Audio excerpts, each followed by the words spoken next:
Bapak, Ibu, dan saudara yang terkasih, betapa bersyukur kembali di sore ini bisa beribadah dan akan bersama-sama merenungkan firman Tuhan. Dan kita lanjutkan tema di bulan ini, belajar dari John Sung, gerakan kebangunan rohani yang terjadi hampir 100 tahun yang lalu. Dan kita sampai ke periode yang ketiga yang disebut sebagai periode merpati. Tahun 1934 sampai 1936. Nah, kita kalau mengikuti kebaktian sore, maka kita sudah melihat tentang periode air dan kemudian periode pintu. Dan sore hari ini ketika kita melihat periode merpati, saya percaya ini adalah periode bisa dikatakan puncak dari pelayanan John Sung. Disebut sebagai periode merpati karena dipercaya bahwa ini adalah periode di mana Roh Kudus bekerja dengan luar biasa melalui pelayanan John Sung. Jadi Bapak, Ibu, dan saudari, kita akan belajar dan kita akan melihat secara singkat dan dibarengi dengan firman Tuhan tentang bagaimana hampir kurang dari 100 tahun yang lalu di daerah-daerah Asia Tenggara, dalam bukunya disebut sebagai daerah Nanyang, Asia Tenggara, yang terdapat di dalamnya Filipina, Singapura, dan daerah Malaya pada masa tersebut, dan termasuk sedikit tersentuh Indonesia. Karena ada periode di mana John Sung juga pergi ke daerah Medan untuk waktu yang sangat singkat. Namun fokusnya lebih kepada, di periode ini, fokusnya lebih kepada apa yang terjadi di daerah Asia Tenggara, khususnya Filipina, Singapura, dan Malaya pada masa tersebut, yang sekarang lebih tertuju ke negara Malaysia. Dan dalam apa yang terjadi ini, dan itu begitu dekat dengan kita di kota Batam ini, saya percaya kita bisa belajar tentang bagaimana Tuhan memakai hambanya, Dr. John Sung, untuk membakar wilayah-wilayah ini dengan api Injil. Roh Kudus bekerja melalui dia. Nah, kita mulai dari tahun 1934, ketika John Sung masuk ke dalam periode merpati ini. Dan ini adalah periode di mana dia meninggalkan misi Bethel yang kita ada dengar di periode pintu, di mana misi Bethel ini selesai dan John Sung mulai melayani secara independen. Namun satu hal yang bisa kita lihat adalah bagaimana dalam pelayanannya ini yang kita akan juga lihat begitu luar biasa, Roh Kudus bekerja dengan begitu luar biasa. Nah, di dalam Yohanes pasal 16 ayat 7 tadi diberitahukan kepada kita, Tuhan Yesus berkata, "Namun benar yang kukatakan ini kepadamu adalah lebih berguna bagi kamu jika aku pergi. Sebab jikalau aku tidak pergi, penghibur itu tidak akan datang kepadamu. Tapi jikalau aku pergi, aku akan mengutus dia kepadamu." Nah, inilah janji Tuhan, bahwa Tuhan akan mengutus Roh Kudusnya yang disebut sebagai penghibur, yang akan menolong para rasul di masa yang lampau, dan kemudian semua hamba Tuhan sampai kepada John Sung, dan sampai kepada kita hari ini, bahwa Tuhan akan mengutus Roh Kudusnya, dan Roh Kudusnya ini yang akan menolong pelayanan-pelayanan daripada hambanya.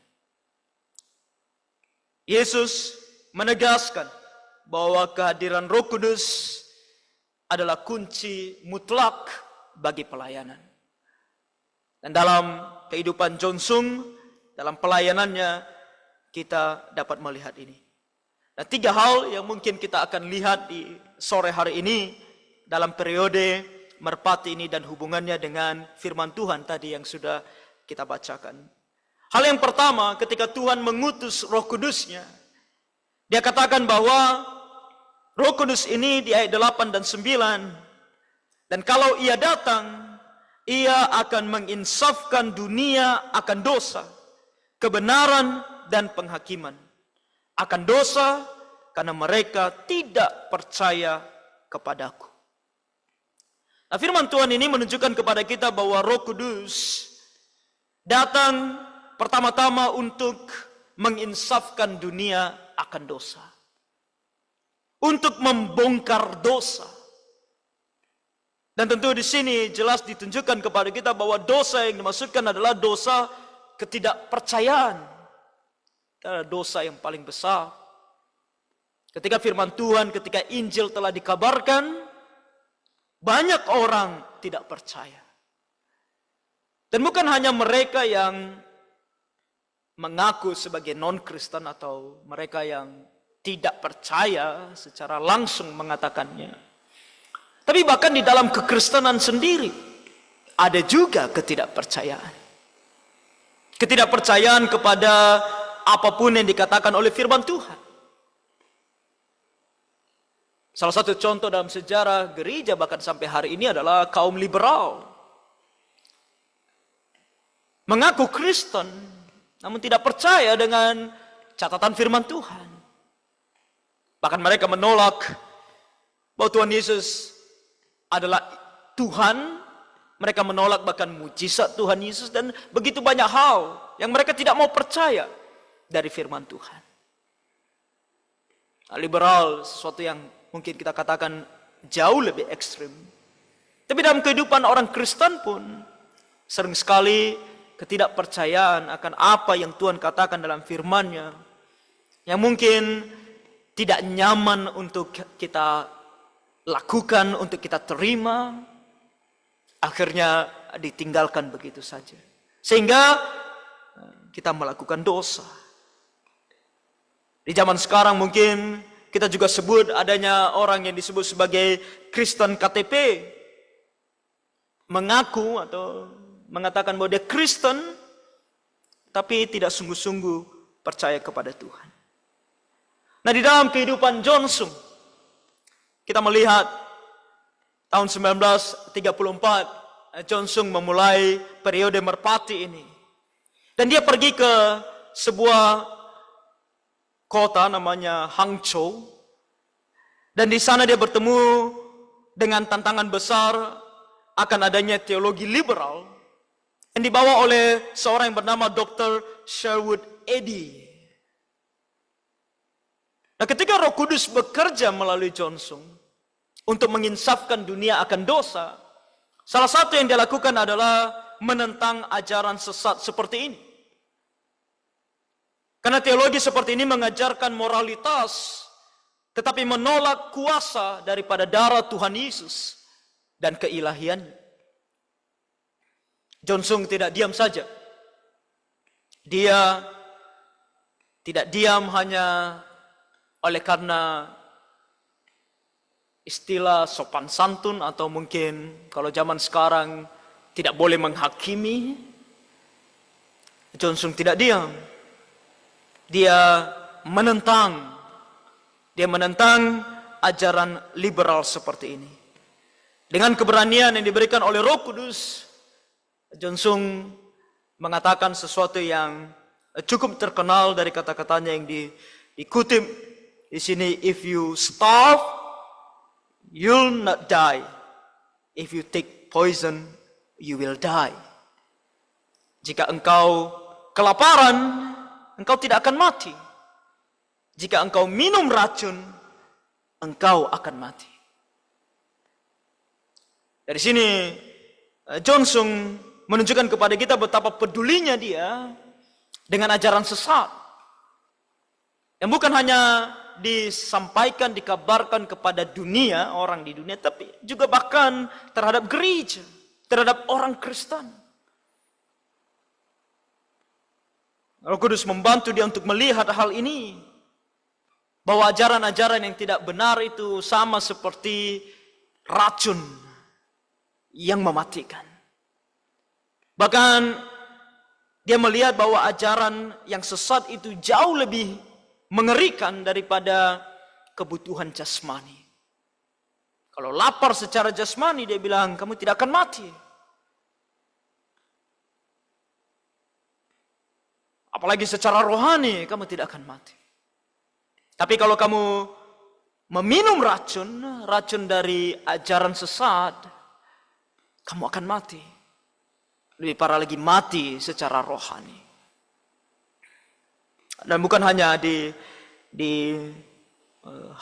Hangzhou, tapi juga di Muar, di Malaysia, tahun 1936.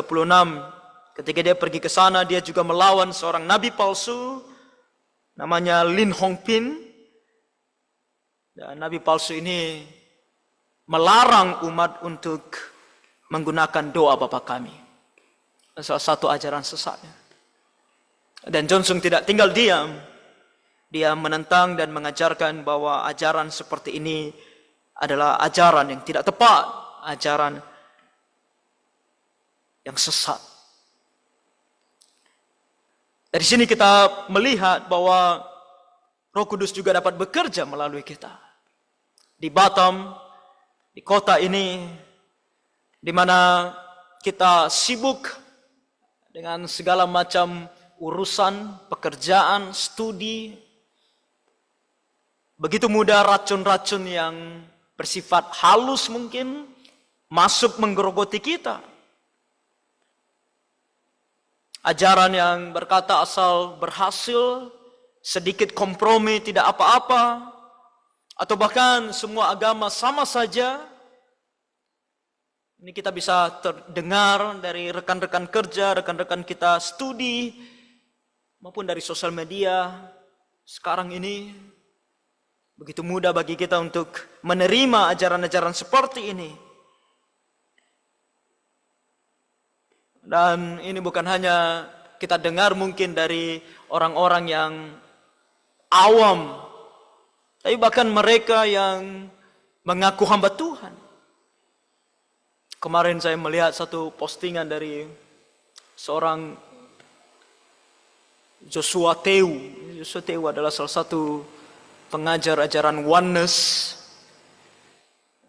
yang tidak alkitabiah, yang menentang Tritunggal. Dan dalam postingannya dia menunjukkan begitu bangganya dia mendapatkan penghargaan dari STT. Dan penghargaan ini diberikan kepada dia ketika dia menjadi pembicara tunggal untuk topik oneness di STT IKAT Jakarta. Di hadapan begitu banyak mahasiswa. Dia menjadi pembicara tunggal, artinya dia bebas mengajarkan apa saja mengenai oneness. Tanpa ada yang menentang, tanpa ada yang menyanggah, pembicara tunggal. Dan diberi penghargaan. Itu menunjukkan kepada kita bahwa akan begitu banyak orang akan terkontaminasi oleh ajaran yang tidak tepat ini. Maka kita bersyukur Roh Kudus masih bekerja sampai hari ini. Terlebih dalam gereja kita, gereja Alkitab Presbyterian. Gereja yang masih mau berdiri di atas kebenaran firman Tuhan, mau menginsafkan dunia akan dosa. Itulah kenapa dalam gereja kita pun tidak segan untuk menunjukkan mana ajaran yang tidak tepat, mana ajaran yang salah. Siapa yang mengajarkannya? Dan tentu dengan argumen kenapa itu salah dan kenapa itu tidak benar. Supaya kita tahu, supaya kita jangan terkontaminasi, jangan meminum racun kesesatan dan kemudian mati. Kita belajar di sini bagaimana Roh Kudus bekerja di zaman Johnson, dan terlihat dari bagaimana Johnson melawan ajaran-ajaran yang tidak benar. Dan kita di Batam ini, kita juga jangan suam-suam kuku. Kita harus berani berkata tidak, baik itu pada dosa praktis dalam kehidupan kita sehari-hari, maupun dalam ajaran-ajaran palsu. Dan yang kedua yang bisa kita lihat dari periode merpati ini adalah bagaimana Roh Kudus juga bekerja untuk menuntun pada kebenaran. Dan kita bisa melihat di sini bahwa John Sung juga percaya begitu pentingnya pembinaan dan persekutuan. Di ayat 10 dari Yohanes 16 ayat 10 dikatakan, akan kebenaran karena aku pergi kepada Bapa dan kamu tidak melihat aku lagi. Jadi Roh Kudus juga akan menolong kita untuk mengerti kebenaran. Kebenaran di sini tentu berbicara tentang standarnya Allah, firman Tuhan, Alkitab. Segala sesuatu tentang Tuhan Yesus. Karena Tuhan Yesus sudah kembali kepada Bapa, kita tidak melihat dia secara langsung. Kita tidak mendengar dia berbicara kepada kita secara langsung. Dia meninggalkan kepada kita Alkitab yang sudah selesai ditulis, yang sempurna. Dan untuk kita mengerti dan memahaminya, maka Tuhan Yesus mengutus Roh Kudusnya untuk menolong kita mengerti firman Tuhan ini. Tapi di saat yang sama tentu kita juga tahu bahwa ada hamba Tuhan yang akan dipakai oleh Tuhan untuk mengajarkan kepada kita firman ini. Dan Roh Kuduslah yang bekerja dalam hati kita untuk membantu kita mengerti akan firman Tuhan ini. Dan inilah yang juga kita bisa lihat dalam kehidupan Johnson. Ketika banyak orang mungkin berpikir bahwa kebangunan rohani hanya soal mujizat, KKR di zaman sekarang lebih kepada KKR mujizat. Yang ditekankan adalah kesembuhan. Yang ditekankan adalah berkat-berkat jasmani. Tapi ketika kita membaca bagaimana Johnson melayani, bukan tidak ada mujizat. Dalam bukunya ada catatan-catatan tentang dia berdoa dan ada orang yang sembuh dari penyakit. Tapi dia tidak jadikan itu sebagai hal yang utama. Itu hanya ketika dia melihat dan ada memang kebutuhan untuk berdoa, dia berdoa. Dan dengan pertolongan Tuhan, orang menjadi sembuh. Johnson tidak pergi keliling dan kemudian mulai menyembuhkan orang banyak. Tapi apa yang dilakukan oleh Johnson? Oh, dia membina. Dia membina iman orang-orang dengan mengajarkan kepada mereka firman Tuhan. Contohnya di Shanghai, dia di Moore Memorial Church, ia mengadakan spiritual nurture campaign atau kampanye pembinaan rohani selama 10 hari. Selama 10 hari itu dia mengajarkan kepada mereka firman Tuhan. Dia juga menekankan tentang bahaya menjadi orang Kristen yang drop out atau orang Kristen yang setelah percaya, setelah mengaku Tuhan Yesus, lalu melihat dunia yang tidak mudah ini, kemudian menjadi murtad kembali. Meninggalkan Tuhan Yesus. Dia bahkan menekankan Ibrani 10 ayat 25. Ketika firman Tuhan katakan, janganlah kita menjauhkan diri dari pertemuan-pertemuan ibadah kita. Seperti dibiasakan oleh beberapa orang, tetapi marilah kita saling menasihati. Dan semakin giat melakukannya menjelang hari Tuhan yang mendekat. Dia mendesak jemaat untuk tidak menjauhkan diri dari pertemuan-pertemuan ibadah. Tentu dalam ibadah di hari Minggu dan juga dalam persekutuan-persekutuan. Kalau kita membaca dalam KKR-nya yang besar di Amoy tahun 1936, John Sung setelah KKR itu dia tidak langsung pulang. Ia mengadakan yang disebut sebagai Institut Alkitab selama sebulan penuh dengan 1.600 delegasi. Ia mengajar Alkitab pasal demi pasal Dia mau mereka mengerti firman Tuhan pasal demi pasal. Dan bukan hanya di sana tentu, di setiap tempat, di setiap ada waktu dan kesempatan, ia akan mengadakan kelas, seminar, belajar Alkitab. Dan itu karena Johnson pun menyadari bahwa Roh Kudus yang bekerja dalam hati yang menginsafkan kita akan dosa, dia juga akan terus bekerja untuk menginsafkan kita akan kebenaran. Dan itu dilakukan juga dengan rutin belajar firman Tuhan.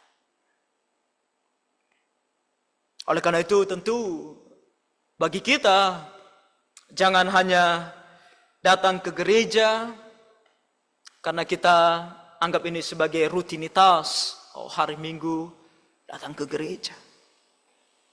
Jangan hanya datang ke gereja mungkin ketika kita membutuhkan pertolongan. Aku harus berdoa, aku butuh Tuhan untuk menyertai hidupku. Tapi kita harus rindu untuk dibina. Rindu untuk menjadi murid daripada Tuhan Yesus. Kegerakan rohani di kota kita ini, di mana kita berada ini, di Batam ini, akan mati jika tidak ada pemuridan. Mungkin kita melihat di Batam ini begitu banyak gereja. Gereja di tempat saya melayani, di Apikit Semani, jalan itu disebut sebagai jalan gereja. Saking banyaknya gereja, itu satu jalan itu berderet gereja. Banyak sekali gereja. Di mana-mana kita pergi, di perumahan pun, bahkan di Ruli pun banyak gereja.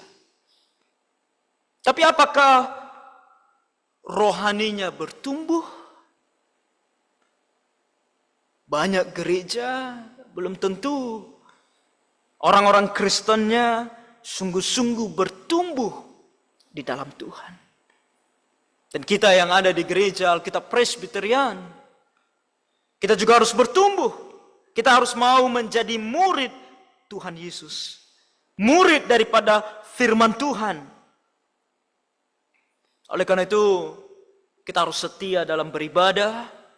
Kita harus setia dalam bersekutu. Setia dalam menggali firman Tuhan. Kita selalu berusaha bagaimana caranya supaya jemaat boleh mengerti firman Tuhan. Saya senang sekali melihat bahwa pendeta selalu begitu berusaha untuk membuat jemaat mengerti firman Tuhan. Salah satu hal yang dilakukan, saya lihat postingan di WhatsApp, ada kuis. Itu adalah suatu hal yang sangat baik. Kuis Alkitab, artinya secara tidak langsung kita dituntut untuk betul-betul mengerti apa isi khotbah yang kita dengar hari Minggu.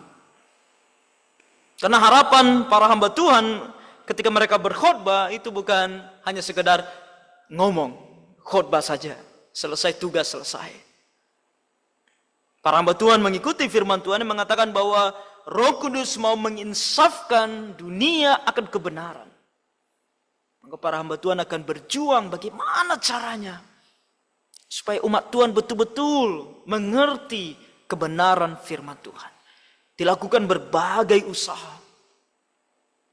Bahkan dalam persekutuan, ketika ada kesempatan, ada seminar-seminar diberikan kepada kita.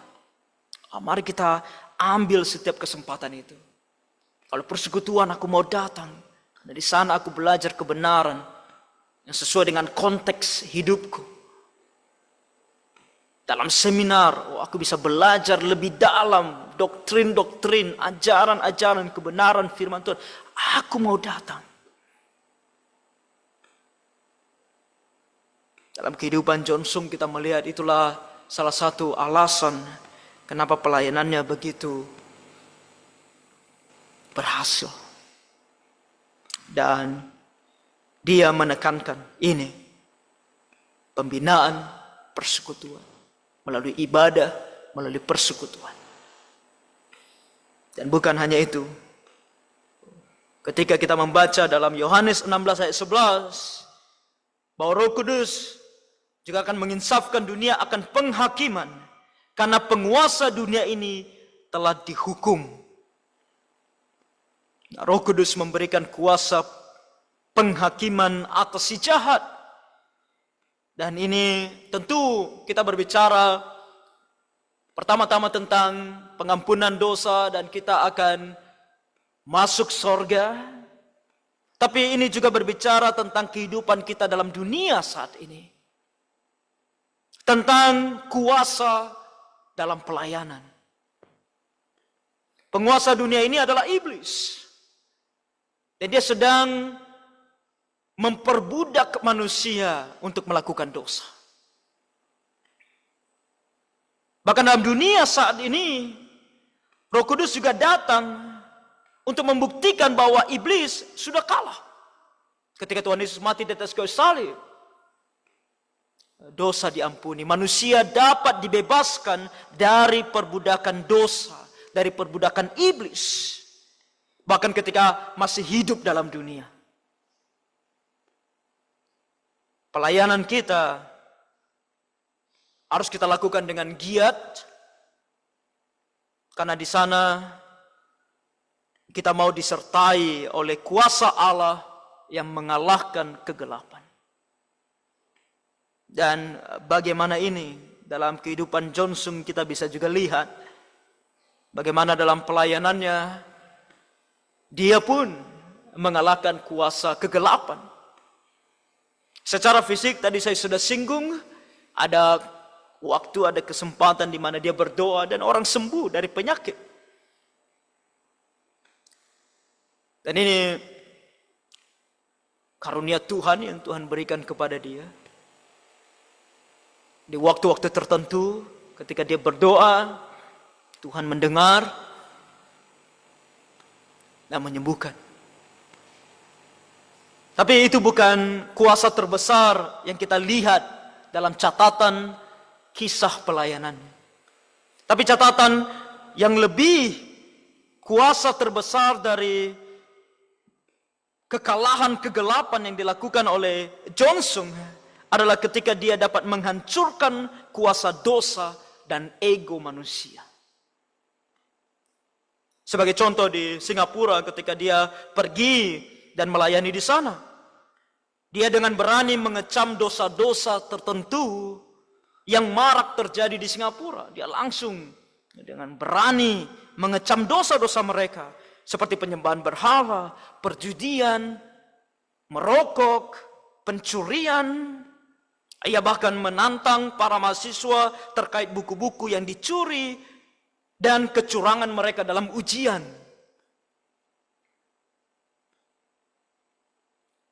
Kalimat-kalimat seperti ini atau hal seperti ini mungkin kedengaran ofensif. Tapi dia mau mengajarkan mereka kebenaran. Dia mau mereka berubah, mereka bertobat. Mengalahkan kuasa iblis yang memperbudak mereka. Dan alhasil ketika Roh Kudus bekerja, hal ini memicu gelombang pengakuan dosa di hadapan publik. Bahkan terjadi restitusi, pengembalian ganti rugi, serta bahkan rekonsiliasi. Perdamaian. Bahkan ada kisah para penatua gereja yang berselisih pun dapat berdamai. Uang yang dicuri dikembalikan. Terjadi pertobatan. Bukan hanya pertobatan pribadi dari dosa, tapi bahkan mengalahkan ego mereka dengan mereka menyerahkan diri untuk melayani Tuhan.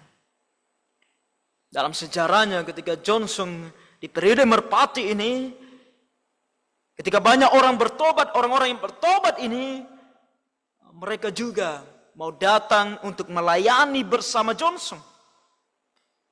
Di Amoy, Johnson dengan rendah hati mengakui bahwa ketika dia pergi melayani di sana, panen jiwa yang begitu besar, itu bukan hanya karena dia berusaha keras.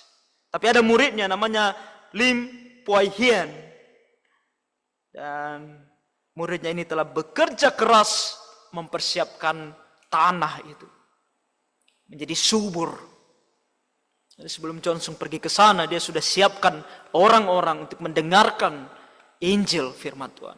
Makanya di Amoy, Johnson bisa berkhotbah dan banyak orang bertobat. Dan dia sendiri, Johnson, memobilisasi para petobat. Di Singapura ia mengorganisir yang disebut sebagai preaching bands, kelompok penginjilan. Dan kelompok ini bukan terdiri dari hamba-hamba Tuhan yang full time, tapi kelompok ini terdiri dari 3 sukarelawan atau mungkin lebih yang mau berjanji untuk bersaksi tentang Kristus setidaknya sekali seminggu. Dan ini dari orang-orang yang bertobat itu. Memberikan waktu mereka, biar hanya sekali seminggu. Bertiga atau lebih pergi dan mengabarkan Injil. Kelompok-kelompok ini akan menyusuri jalan-jalan sambil menyanyikan paduan suara. Dan membagikan traktat. Dan ini secara efektif bertindak bagaikan pasukan yang sedang berbaris. Pasukan yang berbaris yang pergi mengabarkan Injil. Dan dalam periode inilah juga, khususnya periode ketiga dari periode Merpati, tahun 1935, diceritakan kepada kita bahwa almarhum Pendeta Timothy Toh, pendiri gereja Alkitab Presbyterian di Asia dan Asia Tenggara ini, bersama dengan keluarganya, mereka datang pada Johnson, mendengarkan Johnson. Dalam kisahnya dikabarkan bahwa awalnya hanya orang tuanya dan adiknya yang sangat kita kenal, almarhum Dr. To Siang Hua. Lalu ketika mereka sudah sampai di sana, mereka telepon, mereka kabarkan kepada almarhum Pendeta Timothy Toh untuk datang juga. Karena ada berkat rohani dari pelayanan Johnson. Dan dari sana mereka merasakan pertobatan dan panggilan untuk melayani Tuhan. Bagaimana Tuhan juga pakai almarhum Pendeta Timothy Toh dan adiknya dan keluarganya untuk membangun gereja Alkitab Presbyterian bahkan sampai di Batam ini. Nah, ini adalah pekerjaan Roh Kudus yang luar biasa melalui Johnson. Dan tentu dari sini kita juga belajar bahwa di Batam ini, di dalam kota yang sibuk dan penuh dengan godaan untuk berbuat dosa, maka kita harus mau juga untuk membawa Injil. Roh Kudus akan mengumpulkan kita untuk setia kepada Tuhan, tidak untuk menjadi hamba dosa. Dia bisa menolong kita melalui firman Tuhan yang kita dengar. Kita dapat diinsafkan, kita dapat meninggalkan dosa. Tuhan sudah mengalahkan maut, dan Dia telah membebaskan kita dari perbudakan dosa. Iblis tidak lagi dapat berkuasa dalam hidup kita pada dasarnya setelah kita percaya kepada Tuhan Yesus. Jadi kita mau tunduk selalu kepada Tuhan Yesus melalui pekerjaan Roh Kudusnya dalam hati kita, melalui pendengaran akan firman-Nya. Kita bisa mengalahkan setiap godaan iblis. Jadi Bapak Ibu dan Saudara yang terkasih, dalam periode Merpati ini kita melihat bahwa Johnson begitu militan, begitu semangat dalam melayani Tuhan. Dan itu bukan tanpa sebab. Kalau kita membaca kisahnya, ada periode di mana dia pun mengalami duka cita, ayahnya meninggal, dan di dalam masa hidupnya dia melihat sebuah semacam penglihatan. Dan dia percaya bahwa dia hanya tinggal punya 7 tahun lagi untuk bekerja. Dan Johnson bekerja dengan urgensi. dengan sikap seolah-olah esok tidak ada. Dan kita tahu bahwa benar setelah periode merpati ini, dia akan mulai mengalami sakit penyakit. Seperti itu minggu depan, dan di situ nanti dia akan juga datang ke Indonesia. Akan lebih banyak hal yang dia kerjakan di Indonesia. Tapi dalam kondisi tubuh yang sudah mulai lemah. Jadi ini suatu hal yang kita juga miliki bahkan di Batam ini. Begitu banyak orang di sekitar kita. Kalau di masa yang lampau Roh Kudus bekerja melalui Jonsung, di mana Roh Kudus sekarang? Roh Kudus juga ada bersama dengan kita.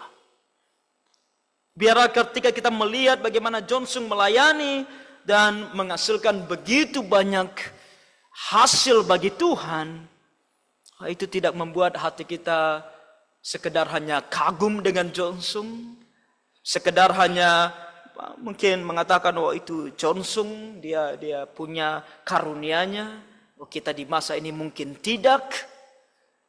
Tapi saya percaya Roh Kudus yang sama juga dapat bekerja, karena memang itulah tugasnya ketika Tuhan Yesus utus dia untuk menginsafkan dunia akan dosa, akan kebenaran, akan penghakiman.